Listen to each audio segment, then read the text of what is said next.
Hello दोस्तों, मेरे इस चैनल में आप सभी का स्वागत है।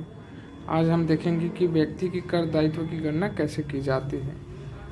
व्यक्ति के कर दायित्व की गणना करने के लिए हमें पहले यह जानना जरूरी है कि व्यक्ति व्यक्ति के कमाए हुए कितने पैसे पर हमें कर देना या कर दिया जाता है।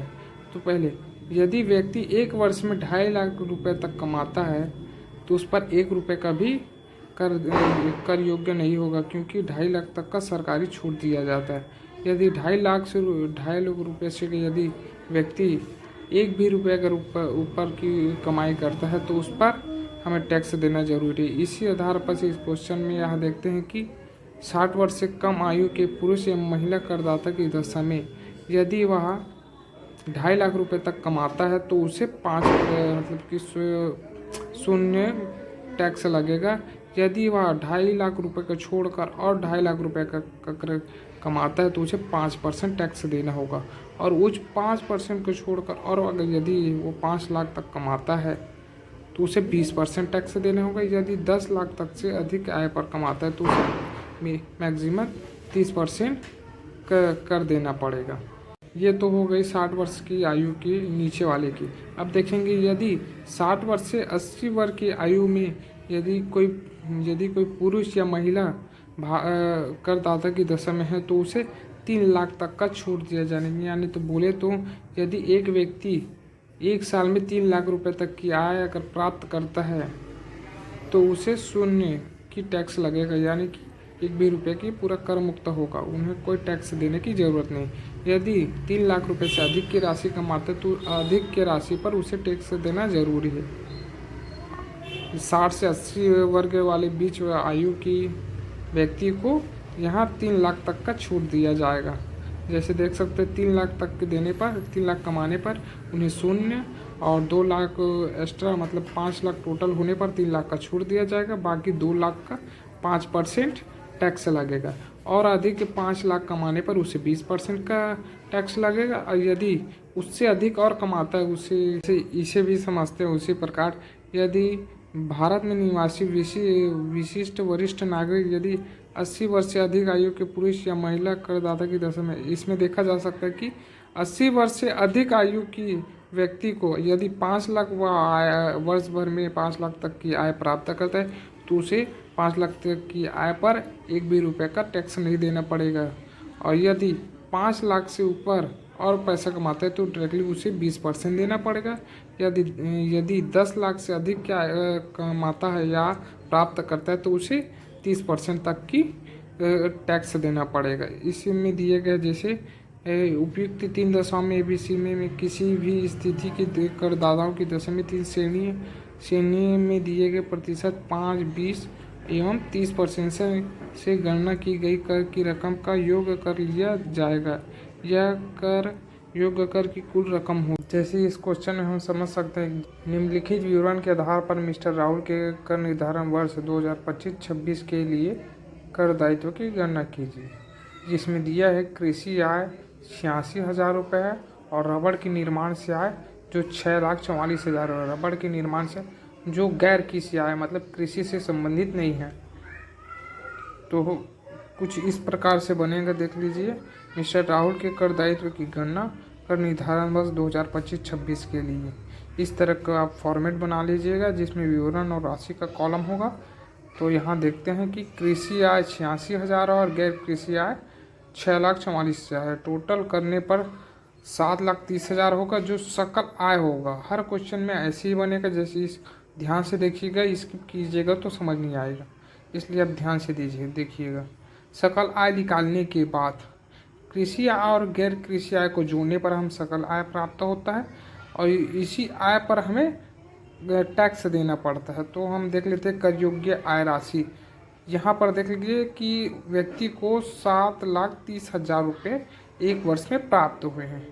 तो 2.5 लाख रुपये तक का इसमें शेष देखना पड़ेगा। ये कि इसमें बताया गया इस क्वेश्चन में कि 60 वर्ष से कम उम्र वाले व्यक्ति हैं जो इस क्वेश्चन में दर्शाया गया। तो इस प्रकार हमें उन्हें 2.5 लाख तक का छूट देंगे और जो ऊपर बचेगा उस पर 2.5 लाख तक का 5% ब्याज होगा 12,500, जो इस प्रकार यहाँ पर लिख दिया जाएगा। उसके ऊपर जो 5 लाख लिखा जाएगा, लेकिन 5 लाख तो टोटल नहीं है, इसलिए 2,30,000 ऊपर से बचे उसका 20% निकालेंगे 40,000, दोनों को टोटल करेंगे तो 58,500 होगा। अब उसके बाद कृषि आय पर कर, कृषि आय पर अलग कर दिया जाता है उनको अलग, जैसे कि दिया जाता है कि 2.5 लाख की राशि पर हमें छूट देते हैं, तो और बाकी ऊपर का जो राशि बचता है उन पर हमें 5% तक का छूट दिया जा सकता है। ये अधिकतम ये राशि 2.5 लाख तक का हो सकती है। अगर 3 लाख करने की कोशिश करें तो 5 लाख की श्रेणी में आ जाए, इसलिए 86,000 का 5% निकालेंगे, इससे जो 4,300 होगा इसमें माइनस कर देंगे, इसको 54,200 शुद्ध बचेगा। उस पर हमें शिक्षा व स्वास्थ्य पर 4%, शिक्षा व स्वास्थ्य पर 4% कर और देना पड़ेगा, उसको प्लस कर देंगे। प्लस करने पर 56,368 रुपये हमारे कर दायित्व की राशि होगा। ये क्वेश्चन इस प्रकार बनेगा। आइए इसी प्रकार और एक क्वेश्चन बना कर देखते हैं। आशा करते हैं कि आपको समझ आ रहा होगा। इस क्वेश्चन में हम समझ सकते हैं जैसे कि एक्स एक भारतीय निवासी है जिनकी आयु 63 वर्ष है। गत वर्ष 2024-25 में उनकी कृषि आय 30,000 थी। यह मानकर उनकी आय की गणना कीजिए कि उनकी गैर कृषि आय 3,20,000 थी। इस प्रकार प्रश्न में दिया कि कर दायित्व की गणना कीजिए जबकि मिस्टर एक्स की कृषि आय 80,000 है और गैर कृषि आय 8 लाख है। तो इस प्रकार हमें ठीक उसी प्रकार फॉर्मेट बना लेना होगा। मिस्टर एक्स की कर योग्य आय की गणना कीजिए, विवरण राशि इस कॉलम को जैसे के तैसे बनाते हैं वैसे बना लीजिएगा। कृषि आय और गैर कृषि आय को जोड़ दीजिए एक में, तो सकल आय निकल जाएगा जो हमारे निकलेगा 8,80,000 रुपये। इस 8,80,000 की राशि सबसे पहले तो आपको क्वेश्चन में कर दिया होगा कि वरिष्ठ नागरिक है या अति वरिष्ठ है, क्या उम्र तो नहीं दिया होगा, तो हम यह मान लेंगे कि वो 60 वर्ष से कम की आयु वाले व्यक्ति हैं। तो इस प्रकार हम इन्हें 2.5 लाख तक का छूट दे देंगे। 2.5 लाख के ऊपर की राशि पर 5% लगा देंगे ब्याज, मतलब कि जो टैक्स लगेगा वो 12,000 12,500 रुपये टैक्स लग जाएगा। ऊपर की राशि पर हम 20% लगा देंगे, जो 3,80,000 का 20% 76,000 रुपये हो जाए। दोनों का टोटल करने पर 88,500 रुपये हो जाएगा। ठीक उसी हर क्वेश्चन में बनाते हैं उसी प्रकार कृषि आय पर कर योग्य आय, मतलब कर लगाने 2.5 लाख तक हम तो छूट दिए इसको। 80,000 जो कृषि आय है उन पर 5% टैक्स लगा लेंगे। कुछ इस प्रकार ये फॉर्मेट बनेगा ये क्वेश्चन, जिसमें दिया गया है कि वरिष्ठ नागरिक आयु 63 वर्ष है।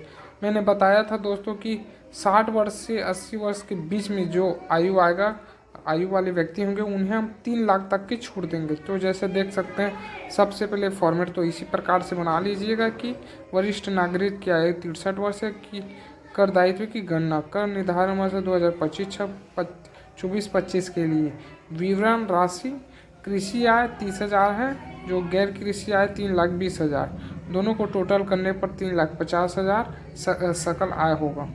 इन्हीं राशि पर हम कर योग्य राशि जो 3 लाख तक की छूट देंगे, मतलब 3 लाख की राशि पर हमें टैक्स नहीं देना होगा इस, और ऊपर से जो राशि बचेगा मतलब 50 लाख उन पर हमें 5% तक का टैक्स देना होगा, जो 2,500 होता है टोटल। उसके बाद कृषि आय की राशि पर अलग टैक्स लगाया जाता है। जैसे कृषि आय पर कर 3 लाख तक तो हम छूट देते छी, उसके ऊपर जो बचा है 30,000 की राशि पर 5% टैक्स देना होगा, तो टोटल निकल जाएगा 1,500 को 2,500 माइनस करेंगे तो यहाँ बचेगा 1,000 रुपये।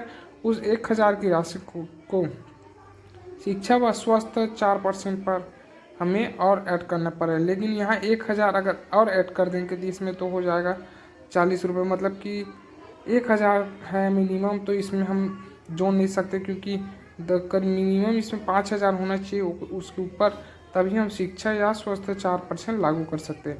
इसलिए यहाँ पर 87 लागू करते हैं, इसलिए इसे 1,000 की राशि हम माइनस कर देंगे, मतलब नील हो जाएगा। जो कर दायित्व की राशि होगी मतलब कि हमें 1 रुपये भी दायित्व देना नहीं पड़ेगा इस राशि पर।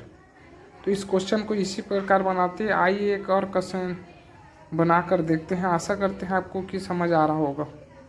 इस प्रकार प्रश्न में दिया कि कर दायित्व की गणना कीजिए जबकि मिस्टर एक्स की कृषि आय 80,000 है और गैर कृषि आय 8 लाख है। तो इस प्रकार हमें ठीक उसी प्रकार फॉर्मेट बना लेना होगा। मिस्टर एक्स की कर योग्य आय की गणना कीजिए। विवरण राशि इस कॉलम को जैसे के तैसे बनाते हैं वैसे बना लीजिएगा। कृषि आय और गैर कृषि आय को जोड़ दीजिए एक में, तो सकल आय निकल जाएगा जो हमारा निकलेगा 8,80,000 रुपये। इस 8,80,000 की राशि सबसे पहले तो आपको क्वेश्चन में अगर दिया होगा कि वरिष्ठ नागरिक है या अति वरिष्ठ है, क्या उम्र तो नहीं दिया होगा, तो हम यह मान लेंगे कि वो 60 वर्ष से कम की आयु वाले व्यक्ति हैं। तो इस प्रकार हम इन्हें 2.5 लाख तक का छूट दे देंगे। 2.5 लाख के ऊपर की राशि पर 5% की जो टैक्स लगेगा वो 12,000 12,500 रुपये टैक्स लग जाएगा।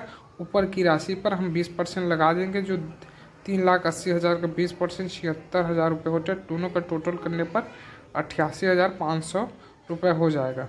ठीक उसी हर क्वेश्चन में बनाते हैं उसी प्रकार कृषि आय पर कर योग्य आय मतलब कर लगाने 2.5 लाख तक का हम तो छूट दिए इसको। 80,000 जो कृषि आय है 5% टैक्स लगाने पर 4,000 निकल जाएगा। जो 4,000 आए उनको इस वाले राशि पर माइनस करने पर हमें 84,500 रुपये प्राप्त होंगे। इस राशि पर हमें शिक्षा व स्वास्थ्य पर 4% अधिभार या उपहार लगाना होगा, यानी कि इस पर हमें टैक्स लगाना जाता है जो शिक्षा व स्वास्थ्य के रूप में अपनाया जाता है। जैसे इसका टोटल लिखा 84,500 का 4% निकालने पर 3,380 रुपये निकलता है। इनके प्लस करने पर 87,880 रुपये कर दायित्व हो जाता है। आशा करता हूँ कि आप सभी को यह वीडियो पसंद आया होगा और समझ भी आया होगा। इसे लाइक करें, शेयर करें और कमेंट भी करें। अगर कोई दिक्कत हो तो कमेंट कीजिएगा, हम उस पर भी वीडियो बना देंगे। धन्यवाद।